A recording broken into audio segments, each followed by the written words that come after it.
하나님의 말씀은 사도행전 17장 22절, 23절 두 절 말씀을 제가 봉독하겠습니다. 사도행전 17장 22절과 23절 말씀입니다. 바울이 아레오바고 가운데서 서서 말하되 아덴 사람들아 너희를 보니 범사의 종교성이 많도다. 내가 두루 다니며 너희의 위하는 것들을 보다가 알지 못하는 신에게 라고 새긴 단도 보았으니 그런즉 너희가 알지 못하고 위하는 그것을 내가 너희에게 알게 하리라. 아멘. 요즘 우리나라가 가까이 있는 이웃나라인 일본하고 관계가 매우 불편합니다.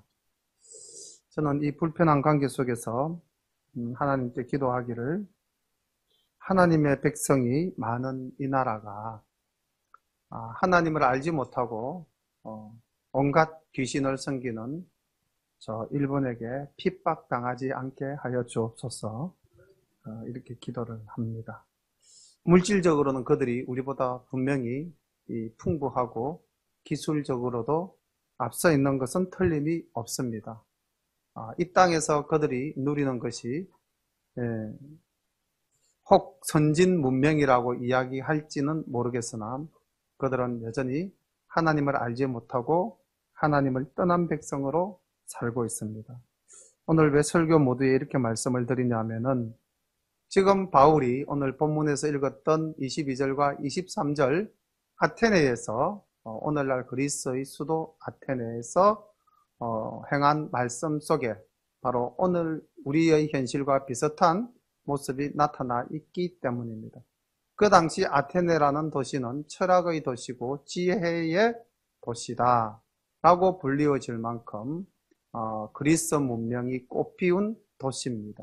그래서 그 도시에는 수많은 신들이 있었고 그 수많은 신들을 섬기는 신전들이 있었으나 그들은 하나님을 알지 못했습니다. 그래서 이제 바울이 그 가운데 뛰어들어서 사역을 하는데 이때까지 바울의 사역과는 또 좀 동떨어진 독특한 사역의 형태를 할 수밖에 없었습니다. 원래 바울은 선교지를 갈 때에 그 유대인들의 회당을 찾아가거나 아니면 기도할 처소를 찾아서 반드시 그 자기의 동료 바나바나 실라 짝을 데리고 가서 복음을 전파했는데 이 아테네의 사역은 혈혈단신 혼자서 하는 사역입니다. 그래서 다른 사역과는 좀 다른 여러 모습들이 있다라는 것을 미리 전제해 드리고요.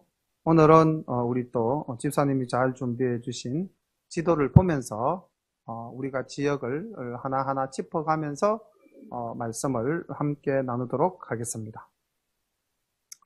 우리가 이제 아시아에서 유럽으로 건너갔죠. 사르모게아 해협을 건너서 네아폴리라는 도시에 제일 먼저 정착했다가 지금 커서가 움직이고 있죠. 아니 거기가 아니고 암비 벌리고 더 한 칸 더 뒤로 돌리면은 거기가 이제 네아폴리였고 네아폴리에서 잠시 체류해서 저기는 첫 발을 디딘 곳으로 이제 역사적으로 의미가 있고요. 복음을 전가한 것은 거기서 위로 조금 올라가면은 빌립보라는 도시가 있습니다. 요 도시. 요 도시에서 이제 처음으로 사역을 했는데 자주장사 루디아를 만나죠. 그리고 이제 빌립보 교회가 성립이 됩니다. 그리고 이제 빌립보 교회에서 복음을 전거하였는데 거기서 유대인들이 시기하고 질투하여서 쫓겨나는 그러한 모습이 이제 지난 시간까지 살펴봤고 여기서 이제 17장이 시작됩니다. 여기 빌립보에서부터 이제 출발을 합니다. 17장 1절부터 말씀을 봅니다.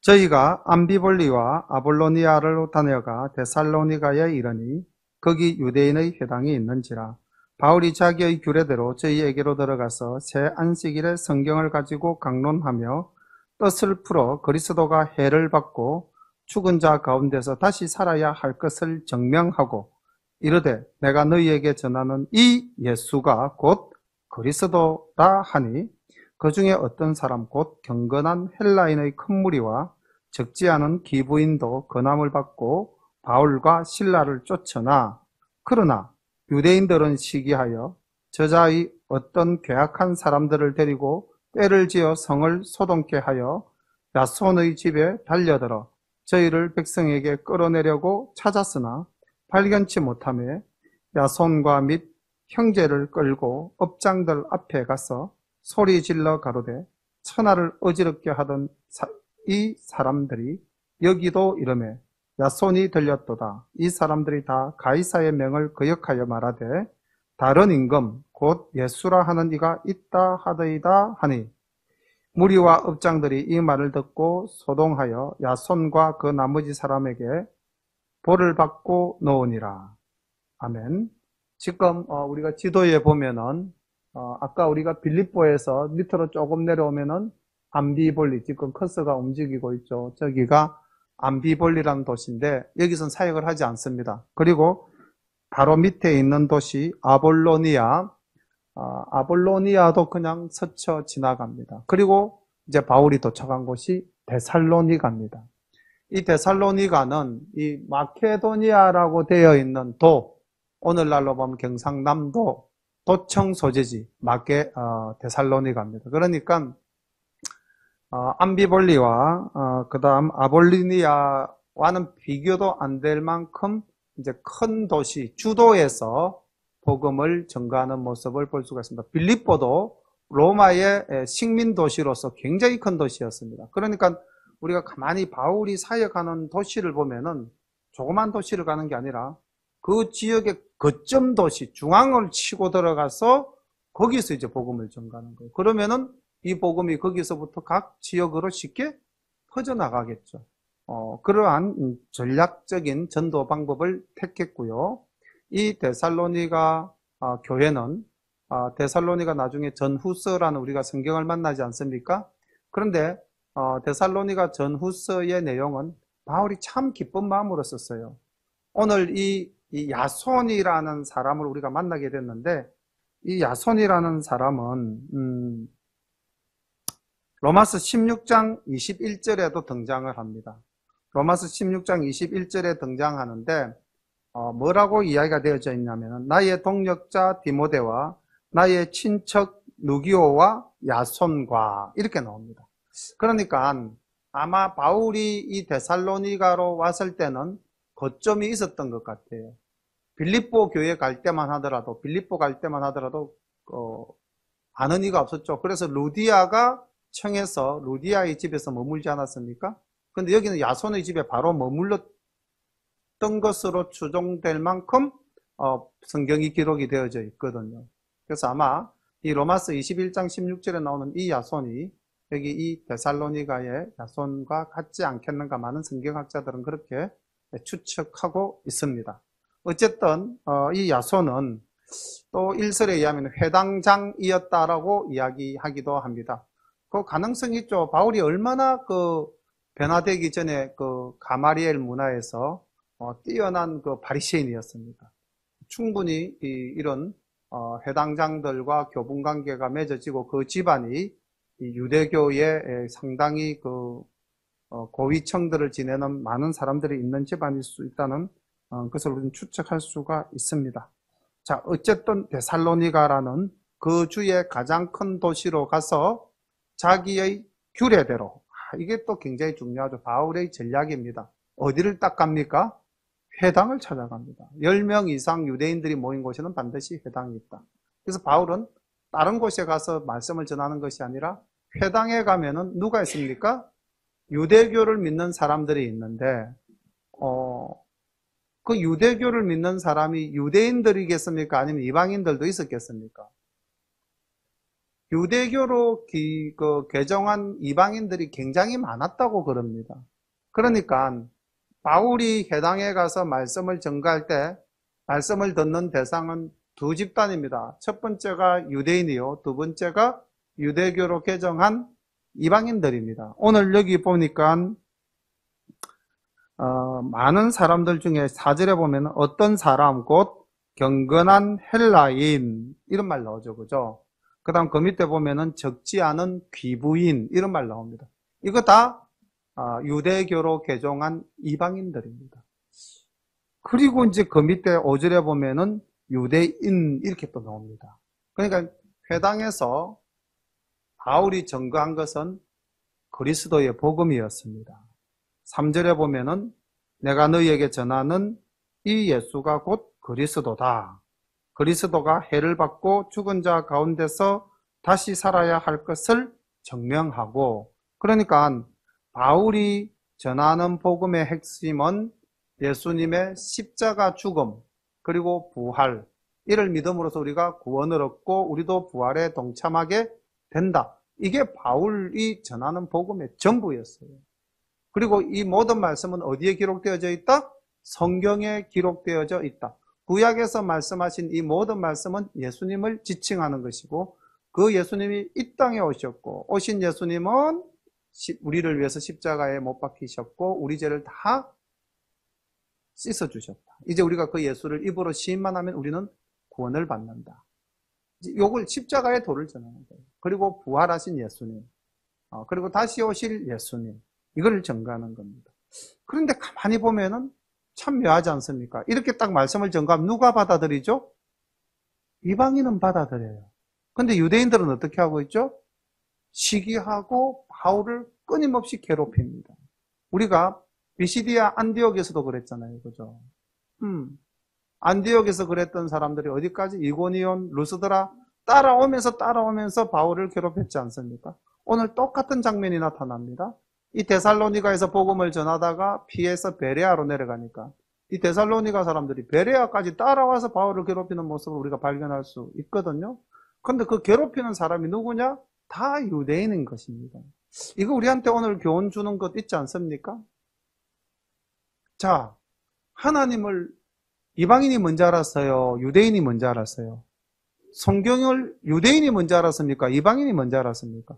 하나님을 먼저 알고 성경을 먼저 안 사람들은 유대인입니다.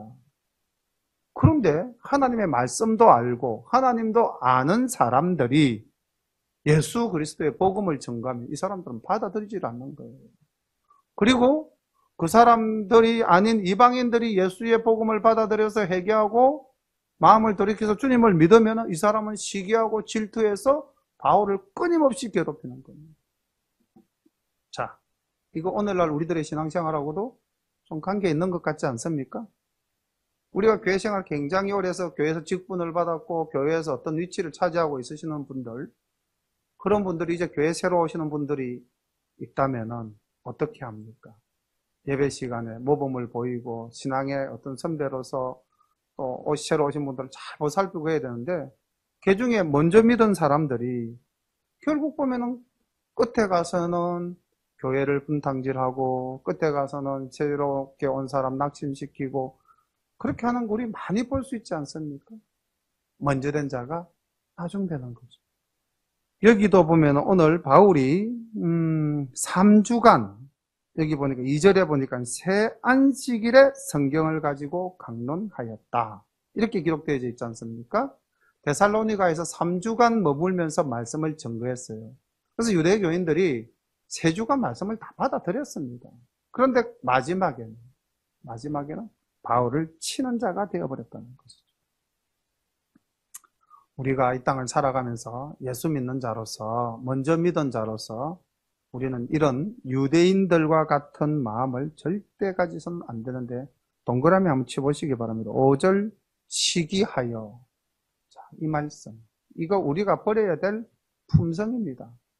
우리 속에 절대로 이 시기심, 이거 있으면 안 돼. 시기, 질투, 그 다음 원망, 그 다음 분열, 이렇게 갑니다.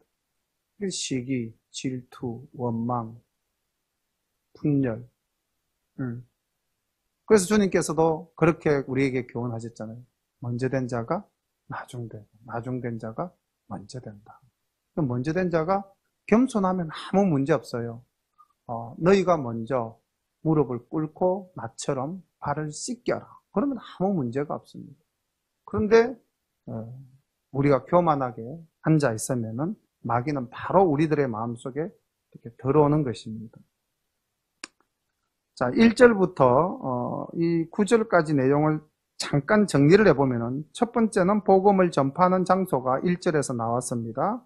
그리고 2절과 3절에는 바울이 어떻게 복음을 전파하는가, 전파 방법이 나왔습니다. 장소, 방법. 그리고 4절에 가면은 이제 그렇게 전한 결과, 성과가 나타나고 있습니다. 그리고 5절부터 9절까지 보니까 그렇게 증거되어진 복음을 시기하는 집단들의 방해가 나타나죠. 이게 패턴입니다. 이게 바울이 어디든지 복음을 증거하러 갔을 때에 즐겨 사용했던 방법과 결과입니다. 딱 어떤 장소, 지정된 장소, 회당 찾아갑니다. 그래서 말씀을 딱 증거하죠. 말씀을 증거하면은 주로 이방인들은 회심하고 돌아오는데 유대인들은 시기하고 질투합니다. 그런데 회심에서 돌아오는 사람이 많아요. 여기 오늘도 보면은 적지 않은 귀부인도 헬라인의 큰 무리와, 이게 이방 사역은 크게 아름답게 일어나는데 문제는 이 유대인들이 그걸 보아 넘기지 못한다는 것이죠. 왜냐하면 오늘까지 유대교인, 우리 교인이었는데 이제 오늘부터 뭐가 돼버린 겁니까? 기독교인이 돼버린 거예요. 자기들 교세가 약해지니까 시기하고 질투하는 겁니다. 자, 이 말씀을 드린 이유가 이제 베레아에 갔을 때도 똑같은 패턴으로 나타나게 됩니다. 보겠습니다. 10절부터 이제 장소가 데살로니가에서 베레아로 내려갔습니다. 밤에 형제들이 곧 바울과 실라를 베레아로 보내니 저희가 이르러 유대인의 회당에 들어가니라. 방법이 똑같죠. 베레아 회당. 11절 베레아 사람은 데살로니가에 있는 사람보다 더 신사적이어서 간절한 마음으로 말씀을 받고 이것이 그러한가 하여 날마다 성경을 상고함으로, 이 말씀이 증거되어지는 방법이 소개되어지고 있죠. 12절 그 중에 믿는 사람이 많고 또 헬라의 기부인과 남자가 적지 아니하니, 복음 전해진 결과, 성과가 딱 나타나죠. 항상 이방인의 많은 무리가 돌아오는 장면이죠.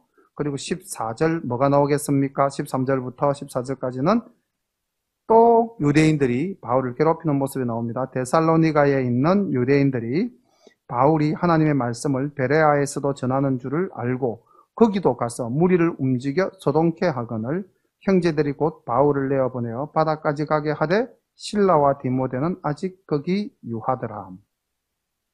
바울을 인도하는 사람들이 데리고 아덴까지 이르러 바울에게서 실라와 디모데를 자기에게로 속히 오게 하라는 명을 받고 떠나니라. 자, 15절까지 우리가 보았는데 패턴은 동일하죠.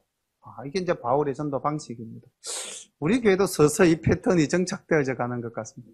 우리 교회도 이제 전도하는 게 어떻습니까? 주일에 커피 들고 시장통 나가서 커피 나누기. 매주 했으면 좋겠어요. 우리 예전도에서. 정말 상인들이나 지나가시는 분들이 그 커피 한 잔 받으면서 얼굴이 이렇게 환해지는데, 우리가 열린 교회 딱 조끼 입고 드리니까 뭐 그냥 교회 이미지가 하루아침에 확 좋아지는 것 같아요. 거기다가 막 타올까지 우리가 전해드리니까 이분들이 막 선물도 받고, 막 어떤 분은 막 자기 안 주냐고 막 이렇게 챙기시기도 하는 모습들을 보면서 우리도 이제 이 지역을 어떻게 이 소계동과 구암동 지역에서 복음을 전가할 것인가, 바울의 전도 전략법 우리가 본받아서 우리도 특정한 지역에 동일한 방법으로 가서 전가할 때 아마 많은 분들이 이 회심하고 주님의 품으로 돌아온 역사가 있지 않겠는가. 마귀는 아마 시기하고 질투하고 우리를 힘들게 할지도 모르겠어요. 그렇지만은 우리가 그 모든 것을 이겨내야 될 줄로 믿습니다. 괜히 잘 맞추고 교회 들어왔는데 교회 안에서 막 성도들 간에 뭐 언쟁이 일어나게 되고, 이거 다 마귀 작동입니다. 그렇지 않겠습니까? 이게 안 믿는 사람이 우리를 괴롭히는 게 아니라 결국은 누가 누구를 괴롭힙니까? 믿는 사람이 믿는 사람을 괴롭히는 거예요. 그래서 교회 안에 분열이 절대 있으면 안 됩니다. 저는 정말 우리 교회 안에는 분열이 없는 교회, 시기가 없는 교회, 질투, 원망이 없는 교회, 서로가 서로를 껴안고 가는 교회가 되어야 되지, 이 뭐 한 3, 40명 모이는 교회에서부터 뭐 네 편, 내 편 가려가지고 찌그덕찌그덕거리면은 교회가 클 수가 있겠습니까? 다 겸손하게 자기를 내려놓고 그렇게 할 때에 교회가 더욱더 부흥될 줄로 믿습니다. 오늘 이 정말 데살로니가의 사역, 베레아의 사역 동일한 패턴이에요. 어떤 지정된 장소를 갖고 거기서 말씀을 전가하는데, 전가하는 말씀은 딱 하나였어요. 예수 믿고 구원받자 이겁니다. 그 예수님은 누군가? 십자가에 우리의 죄를 위해서 돌아가신 분이시고 부활하신 예수님, 심판주로 오실 예수님, 그겁니다. 그거 증거하니까 이방인들이 막 돌아오는 거예요. 여기 이 괴롭히는 사람들의 패턴도 딱 정해져 있죠. 이게 어디서부터 딱 시작? 1차 전도 때부터 시작되지 않습니까? 1차 전도회 때 우리가 비시디아 안디옥에서부터 이제 복음을 전거해가지고 이고니온 루스드라 교회, 즉 갈라디아 교회를 개척을 했는데, 그때도 보니까 안디옥에서 돌 들고 온 사람이 이고니온 루스드라까지 따라가가지고 바울을 돌로 쳐서 거의 죽을 지경까지 만들어 놓았지 않았습니까? 오늘도 요 데살로니가에서 온 사람이 베레아까지 따라와가지고 설쳐서 그 베레아 사람들, 믿게 된 사람들이 바울을 밤에 살짝, 데살로니가에서도 사람들이 밤에 살짝 베레아로 내보내고, 베레아에서도 사람들이 살짝 지금 아테네까지 안내를 해서 배를 타고 직접 모셔가는 장면이죠. 그런데 지금 여기 보니까 실라와 디모데는 베레아에 남았더라 이렇게 기록되어져 있습니다. 그러니까 베레아에 남게 된 이 실라와 디모데가 데살로니가로 돌아가서 그 데살로니가 야손의 집과 이 베레아에서 이제 교회를 돌아봤겠죠. 그렇게 해서 이제 안정적으로 세워진 교회가 데살로니가 교회고, 이 데살로니가 교회는 이 마케도니아 지역에서 아주 아름답게 성장한 대표적인 교회로 소개되어지고, 바울은 데살로니가 교회 소식 들을 때마다 흐뭇해했습니다. 그런데 먼저 개척한 갈라디아 교회 소식을 들으니 막 화가 나는 거죠. 할례당이 들어와가지고 뒤집어 놓고 사도 바울이 사도가 아니다 하는 말에 막 갈라디아 사람들이 다 넘어가가지고 바울을 부정하니까 내가 어떤 사람이다 라고 자기를 변명하는 글이 바로 갈라디아서입니다. 그러니까 믿다가 딴 길로 빠진 사람을 책망하는 말씀이 갈라디아서. 그 다음 하나님을 잘 믿고 하나님을 잘 따르는 선한 교인들에게 칭찬과 격려의 말씀으로 보낸 게 데살로니가서. 그래서 분위기가 확 달라요. 우리가 그런 걸 알면서 읽으면은 훨씬 더 성경이 은혜가 되겠죠. 어쨌든 참 유럽 지역에 가서도 바울은 이 복음 전거의 승승장구 계속해서 이기고 나갑니다. 그런데 이제 아테네로 가는데 여기서는 좀 문제가 생깁니다. 16절부터 이제 아테네 소식을 듣겠습니다. 바울이 아덴에서 저희를 기다리다가 실라와 디모데가 오기를 기다린 거겠죠. 온 성에 우상이 가득한 것을 보고 마음에 분하여 회당에서는 유대인과 경건한 사람들과 또 저자에서는 날마다 만나는 사람들과 변론하니, 자, 여기 이게 동그라미 한번 쳐놓기 바랍니다. 변론하니. 이게 이때까지 우리가 바울이 복음을 증거하는 장면에서 보지 못했던 단어죠. 이때까지는 예수가 곧 그리스도다, 메시아다 이거 증거했는데, 여기서는 이제 지혜의 도시, 다시 말하면 말로서, 말씀으로서가 아니라 이제 자기의 이론으로서 이 사람들에게 다가간 것 같아요. 변론하니 어떤 에비구로에와 서도이고 철학자들도 바울과 쟁론할세 혹은 이르되 이 말장이가 무슨 말을 하고자 하느냐 하고, 혹은 이르되 이방 신들을 전하는 사람인가 보다 하니, 이는 바울이 예수와 또 몸의 부활을 전함을 인함이라. 붙들어 가지고 아레오바고로 가며 말하기를 우리가 너희의 말하는 이 새 교가 무엇인지 알 수 있겠느냐? 네가 무슨 이상한 것을 우리 귀에 들려주니 그 무슨 뜻인지 알고자 하노라 하니, 모든 아덴 사람과 거기서 나그네 된 외국인들이 가장 새로 되는 것을 말하고 듣는 이외에 달리 시간을 쓰지 않음이더라.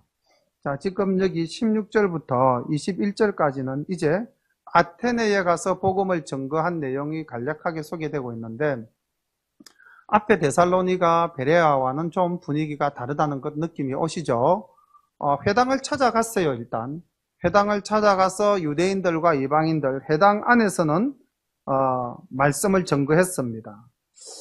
그리고 저자, 이제 이 저자라는 게 광장이죠. 광장. 이 광장에서 말씀을 증거했는데, 그 말씀을 전가하는 방식이 변론하였다. 다시 말하면 대화하였다. 이렇게 보면 되겠습니다. 대화법. 뭐 소크라테스의 대화법도 있잖아요. 그죠?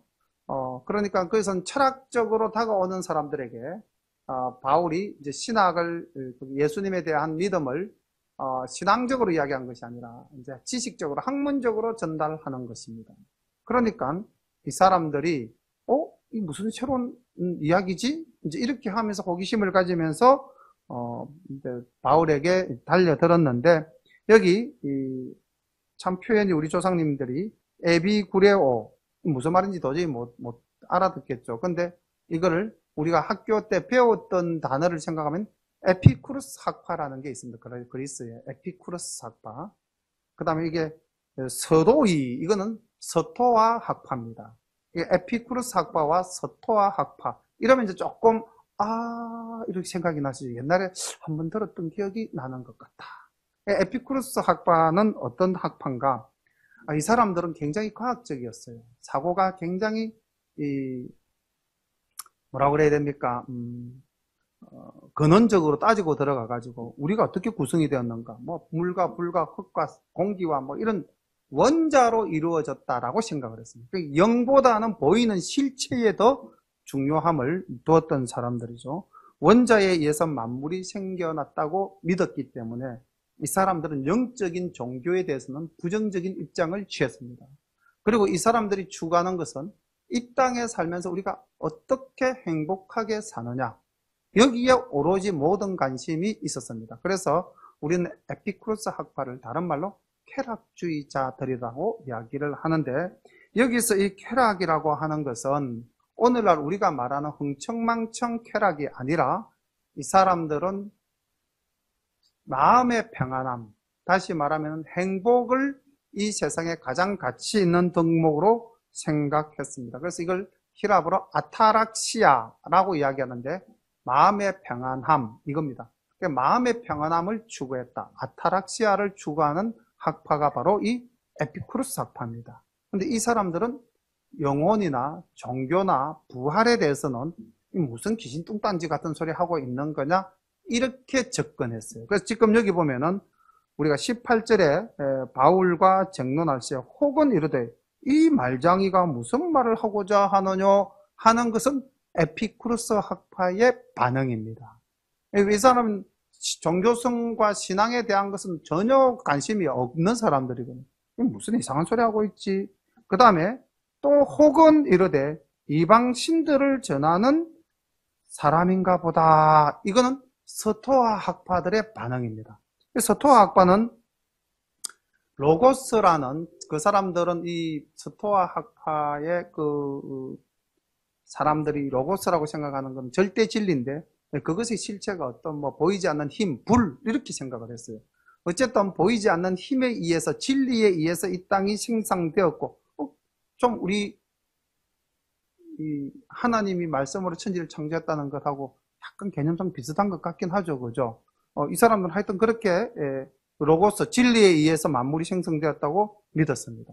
그래서 이 로고스라고 하는 건 진리, 그 진리가 우리에게 표출되어지는 것은 무엇을 통해서 나타난다?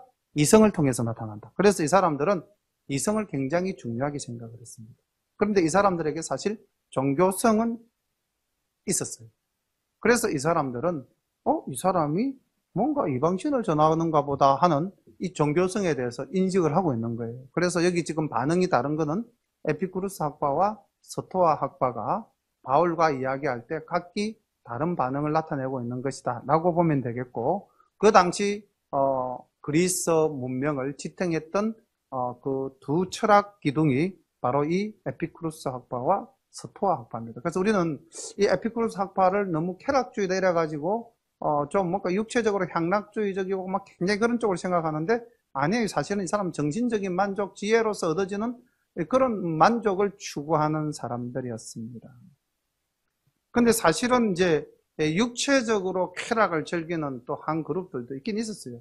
그 사람들은 키레네 학파 돼가지고 여기 성경에서는 소개되어지고 있지 않는데 그 당시에 또 그런 사람들도 있었습니다. 어쨌든 이 서토아 학파에서 나중에 변질되어서 나타나는 것이 영지주의자입니다. 그래서 이 서토학파들의 영향을 받은 그 기독교인들, 이게 이단들이죠. 영지주의가. 뭐냐면은 육은 가치 없는 것이고 영은 거룩한 것이다. 그래서 육은 마음대로 해도 상관이 없다. 그래서 육체적인 쾌락으로 빠져드는 사람들이 있습니다. 왜? 내 마음으로 영적으로 하나님과 교통하면 내 육체는 아무것도 아닌 거니까 상관없다. 그렇게 주장하는 사람들 지금도 있어요. 구원받을, 우리는 구원받았기 때문에 이제는 우리 마음대로 살아도 된다. 똑같은 논리입니다. 영지주의자와 비슷한 논리를 가지고 있는 거죠.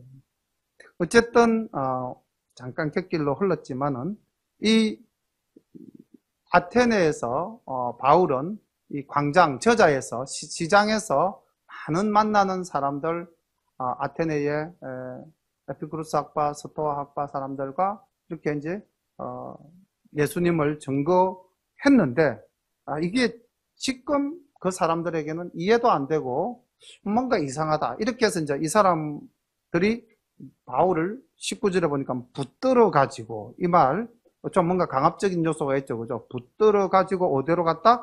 아레오바고로 갔다는 겁니다. 이 아레오바고라고 하는 것은 사실은 그 사람들이 공개적으로 모여서 재판을 하는 법정 토론장입니다. 그래서 저작거리라고 했을 때는 그냥 광장이었다면은 이거는 공개 법정 광장. 그러니까 뭔가 좀 상대적으로 제도화되어진 틀 속에서 이제 바울이 증거를 하게 된 내용이 바로 이제 22절부터 아테네 아레오파고에서 행한 사도 바울의 설교입니다. 좀 이렇게 이제 평상시 전하던 것과는 조금 다르게 좀 진지하게 그리고 굉장히 논리적으로 법정이니까 자신을 이야기하고 또 하나님을 증거해야 하는데 딱 세 가지 주제로 나누어서 말씀이 증거가 되어지고 있습니다.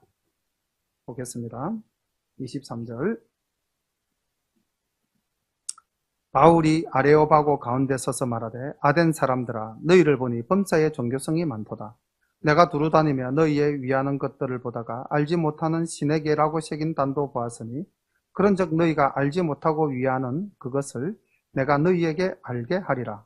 우주와 그 가운데 있는 만유를 지으신 신께서는 천지의 주제시니 손으로 지은 전에 계시지 아니하시고 또 무엇이 부족한 것처럼 사람의 손으로 섬김을 받으시는 것이 아니니 이는 만민에게 생명과 호흡과 만물을 친히 주시는 자이심이라.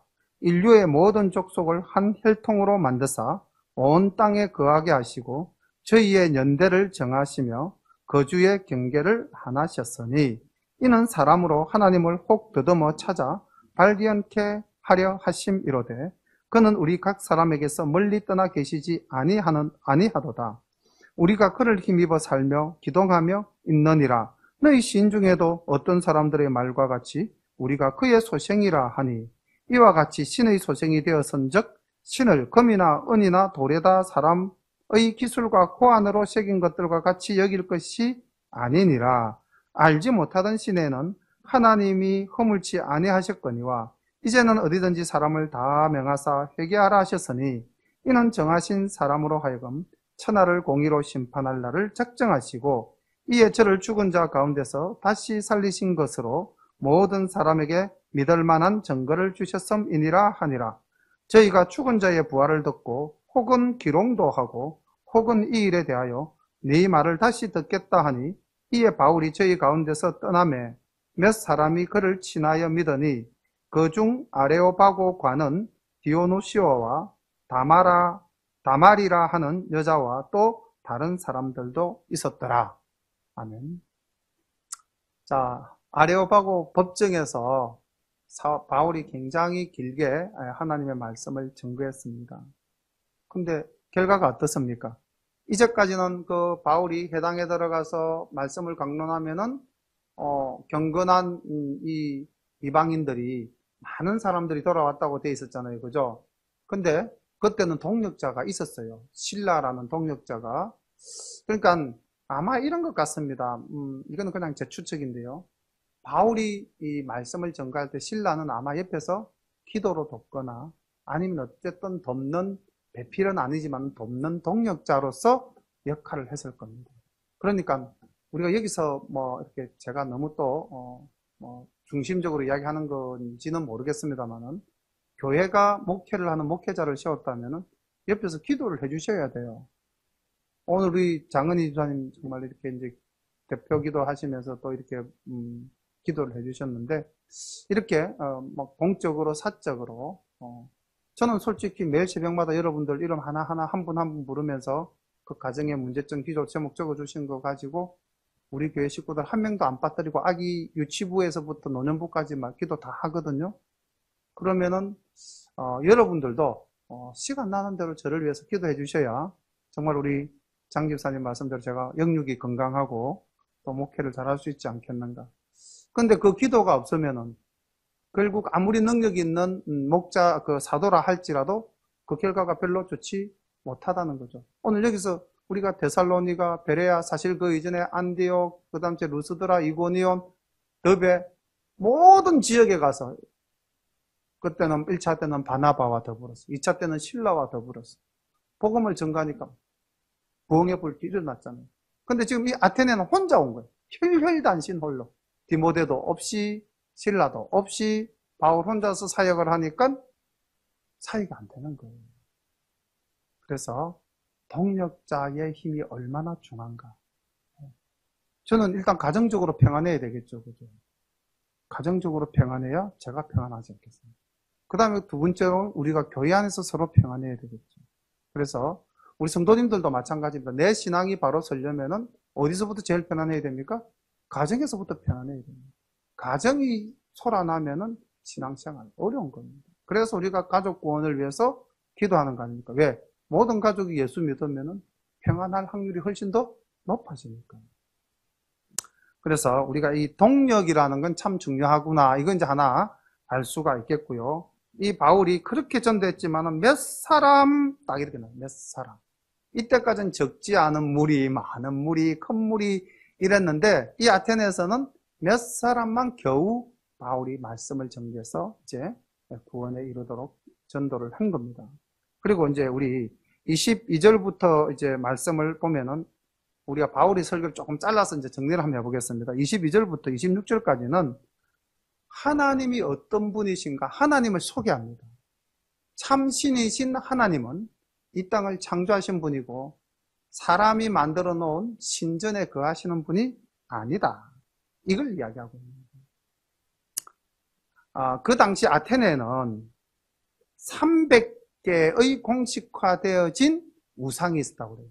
그럼 그 300개의 공식화되어진 우상은 전부 다 뭘 갖고 있겠습니까? 신전을 가지고 있었겠죠. 아테네 시내 안에 300개의 신전이 있었다는 거죠. 그리고 신이 몇 명이었느냐? 그들이 섬기는 신상이 몇 개가 있었냐? 3만 개가 넘었다고. 대단하죠. 근데 이 나라보다 더 대단한 나라가 있습니다. 일본입니다. 일본은 신이 몇인지 알 수가 없어요. 내가 조금 많은 사람들에게 어떤 기감이 되는 상태로 살다가 죽으면은 죽은 그 다음 날부터 내가 뭐가 됩니까? 일본에서는 신이 돼 있는 거예요. 그런 나라입니다. 그래서 신이 얼마나 많은지 몰라요. 전부 다 우상들이죠. 복음이 잘 안 전해지는 나라입니다.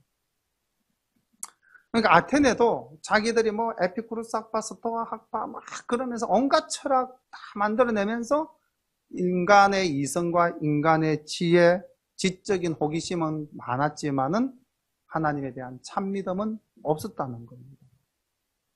우리가 그렇지 않습니까? 성경을 아무리 많이 알아도 정말로 하나님의 말씀이 내 가슴 속에서 살아 숨쉬지 않으면은 내가 아는 지식은 아무런 의미가 없는 거죠. 그죠? 그래서 가장 먼 길이 이 머리에서부터 가슴에 이르는 길이 가장 먼 길이라고 그러지 않습니까?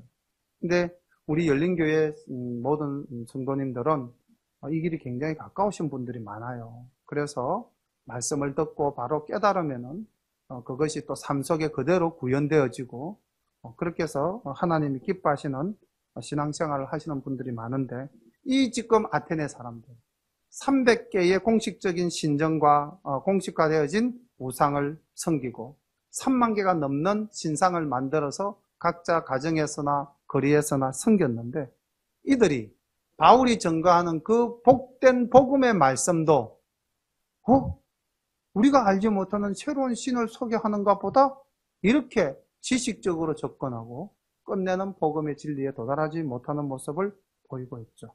그래서 바울이 22절부터 26절까지는 하나님은 어떤 분이신가 하는 것을 알려주고 있는 것입니다. 하나님은 너희들이 섬기는 신과는 달리 이 땅을 창조하신 분이시고 만유의 역사를 이끌어 나가시는 분이시며 완전하신 신이고 또 우리들의 이 지역과 경계 모든 것을 정했다. 그런데 여기에 26절에 보면 인류의 모든 족속을 한 혈통으로 만드사, 이 말씀이 왜 들어갔냐면요, 유대인들에게는 유대인들 자신들이 굉장히 선민의식을 가지고 있었죠. 근데 이 아테네 사람도 자기들이 선민의식이 있었어요. 다른 사람들 알기를 우습게 알았어요. 그래서 아테네 사람들은 어떤 생각을 했냐면 사람의 몸은 흙으로 빚어진 것이고 이 아테네 사람은 가장 성스러운 땅 아테네의 흙으로 만들어진 사람들이다. 그래서 다른 사람들과는 우리는 품격이 달라 이렇게 생각을 하고 있었던 사람들이 대다수였습니다. 바울이 이것까지 알고 있었다는 거죠. 그러니까 바울의 지식도 굉장히 해박한 거죠. 그래서 바울이 인류 모든 족속을 하나님이 동일하게 만드셨다 이렇게 지금 이야기하고 있는 것입니다. 그 다음 27절부터 29절까지는 그 히랍인으로서 신이었던 그 사람 이름이 좀 에피메네디스입니다. 에피메네디스라는 시인이 있었는데 이 시인이 쓴 4줄짜리 크레티카라는 시가 있었어요. 그런데 바울이 그것까지 알았어요. 대단합니다. 제가 보니까. 바울의 지식이 우리가 알고 있는 상상을 초월할 만큼 풍성한 지식의 소유자였던 것 같습니다. 그런데 바울이 이걸 다 뭐로 여겼다고 그랬습니까? 배설물로 여겼다. 이렇게 이야기하고 있습니다. 근데 우리가 본문 28절입니다. 바로 우리가 그를 힘입어 살며 기도하며 있느니라. 이거는 바울의 말이 아니고 성경 말씀이 아니고 이 시인 에피메네디스의 크레티카라는 시에 나오는 내용을 인용한 거예요. 야, 너희들 시인이 쓴 말 속에 이런 말이 있지. 그걸 이제 이렇게 이야기한 겁니다.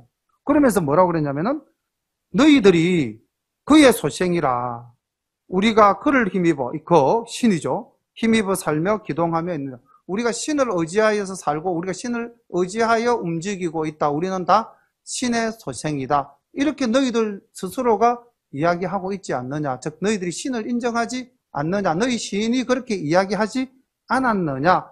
이렇게 그 시인의 시를 인용하면서 하나님과 우리와의 관계를 이야기하는 거예요. 신과 우리는, 하나님과 우리는 멀리 있는 것이 아니라 아주 가까이 있고 우리가 찾으면 얼마든지 찾을 수 있는 분이시다.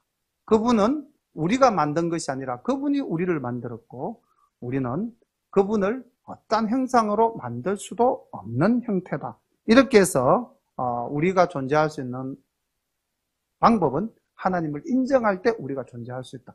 이렇게 이제 막 그쪽 시도 가지고 오고 그쪽 철학도 가져오고 막 이렇게 해서 이야기했어요. 지금 보니까 그죠?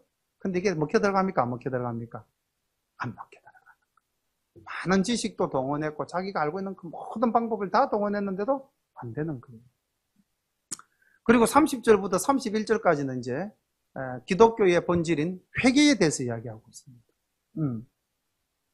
알지 못하던 시대는 하나님이 허물지 아니하셨거니와 이제는 어디든지 사람을 다 명하사 회개하라 하셨으니 이는 정하신 사람으로 하여금 천하를 공의로 심판할 날을 작정하시고 이에 저를 죽은 자 가운데서 다시 살리실 것으로 모든 사람에게 믿을 만한 증거를 주셨음이니라. 이제 드디어 심판과 부활 이기에 대해서 바울이 이야기하면서 회개하라 이렇게 이야기했습니다.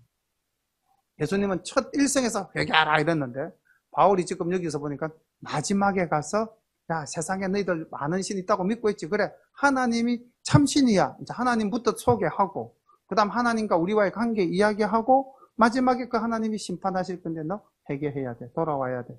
이게 안 돌아오는 거죠. 그래서 32절에 보니까 저희가 죽은 자의 부활을 듣고 혹은 못했다? 기롱했다. 이게 뭡니까? 놀리는 거죠. 누가 그랬겠어요? 에피쿠로스 학파들입니다. 이 반응은. 왜냐하면 에피쿠로스 학파들은 종교성이 없는 사람들이었어요. 그들은 죽으면 끝이라고 생각했고 우리는 원자로 이루어졌기 때문에, 흙에서 들어온 원자로 됐기 때문에 흙과 같은 원자로 되돌아간다. 좀 그런 현세주의자였습니다. 그래서 이 바울의 말에 기롱하였다라고 되어 있고, 그 다음 두 번째, 혹은 이 일에 대하여 네 말을 다시 듣겠다. 뭔가 새로운 이론인데, 야, 이거 뭔가 좀 들을만한 것 같은데, 이건 어느 학파였겠습니까? 서토아 학파요. 그래서 이제 이 말씀을 받아들이는 사람들의 반응이 다르지만은, 결국 이들은 믿음을 가졌다, 갖지 못했다? 갖지 못했다. 단지 지적인 호기심만 가졌을 따름이라는 겁니다. 우리가 복음 들고 사실 나가서 보면은, 그렇죠. 뭐 이야기 한참 우리가 전가 잘 듣다가도 마지막에 자, 이제 예수 믿고 구원 받으시죠. 그러면, 글쎄, 말씀은 참 좋는데 저하고는 안 맞는 것 같네요. 뭐 이런 사람들 있잖아요. 그죠? 또 처음에는 뭐 저는 신앙 안 믿어요. 저는 뭐 제 조목 믿고 삽니다. 이런 사람들 있잖아요. 딱 이 시대에도 에피쿠르스 학파와 같은 사람, 현실주의자. 그리고 뭔가 자기의 이성과 자기의 지식을 가지고, 생각해 보려고 하지만 결국은 믿음을 받아들이지 못하는 자. 그런 사람들의 모습을 우리는 오늘 이 아테네에서 발견하고, 또 이 아테네에서 홀로 고전분투, 복음을 증거하기 위해서 애쓰는 우리 바울의 모습도 바라보게 됩니다. 여러 가지 교훈들이 있죠. 그죠? 혼자서는 아무것도 할 수 없다. 교회도 내가 아무리 잘났다고 혼자서 설치면은 일이 되겠습니까? 안 되겠습니까? 절대 안 됩니다. 더불어 동력하는 것이 최고의 방법이다. 이런 교훈도 있고요. 그 다음, 우리가 먼저 하나님을 알고 말씀을 아는, 여기 본문에 데살로니가 베레아에서 유대인들이 먼저 하나님을 알았지만 새로운 복음이 들어오니까 그들은 시기하였고 바울을 괴롭히는 자가 되었습니다. 교회 안에서 절대로 이 유대인과 같은 사람들은 없어야 할 줄로 믿습니다.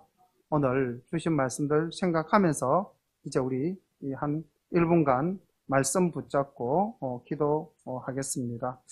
하나님, 동력자를 우리에게 많이 주셔서 우리가 서로 협력하여 더욱더 우리 열린교회를 이 소개동 구암동 지역에 굳게 세워갈 수 있도록 인도하여 주옵소서. 이런 기도도 필요할 것 같고요. 하나님, 먼저 믿은 우리가 더욱더 모범적인 모습을 통해서 새롭게 예수님을 영접하는 분들에게 또 우리가 온전한 모습을 또 신앙으로 인도할 수 있는 저희들이 될 수 있도록 인도하여 주옵소서. 하나님, 바울이 정말 알고 보니까 엄청난 지식과 또 사상적 배경을 갖고 있었지만은 결국 하나님 말씀 앞에서 그 모든 것을 배선물로 여긴 것처럼 하나님, 우리도 우리가 가진 것 자랑하지 않고 오직 주님만을 생각하며 살아가는 우리 모두가 되게 인도하옵소서. 우리 함께 잠시 기도드리겠습니다. 사랑과 은혜가 풍성하신 우리 아버지 하나님, 은혜를 감사합니다. 오늘도 주님의 귀한 말씀으로 우리에게 은혜 주심을 감사드리옵고, 사랑의 하나님 아버지, 우리가 정말 지식으로 하나님께 나아가는 것이 아니라 온 마음을 가지고 뜨겁게 주님 앞에 나아가는 저희들 되게 하여 주옵소서. 하나님 아버지, 기도로 하나님과 늘 영적인 교감을 나누며 하나님 인격적으로 만나며 하나님 그 성품을 닮아가는 저희들 될 수 있도록 인도하여 주시옵소서. 하나님, 우리들 마음속에 시기와 질투와 원망이 없게 하여 주시옵시고, 하나님 아버지, 서로 동력하며 협력하여 선을 이루는 우리 모두가 될 수 있도록 인도하여 주옵소서. 한 사람의 힘만으로는 아무것도 할 수 없음을 저희들이 고백하며 하나님 아버지, 서로가 서로를 위하여 기도하며 서로를 세워줄 때에 하나님, 그것이 하나님께 영광이 되며 교회의 부흥이 되며 아버지 하나님, 우리에게 주신 사명 감당하는 기본적인 첫걸음이 될 줄로 믿습니다. 우리 주께서 은혜로 함께 해주시옵시고, 하나님 아버지, 우리의 가정이 먼저 복음화되어지고 우리 가정부터 평안해질 수 있도록 하나님 아버지, 가족 복음화를 위해서 기도하는 그 눈물의 기도를 주님 들으시고 응답하여 주시기를 간절히 바라옵고 원하옵나이다. 오늘도 귀한 말씀으로 은혜 내려주심에 감사드리옵고 이 모든 말씀 예수님의 이름 받들어 감사하며 기도드리옵나이다. 아멘.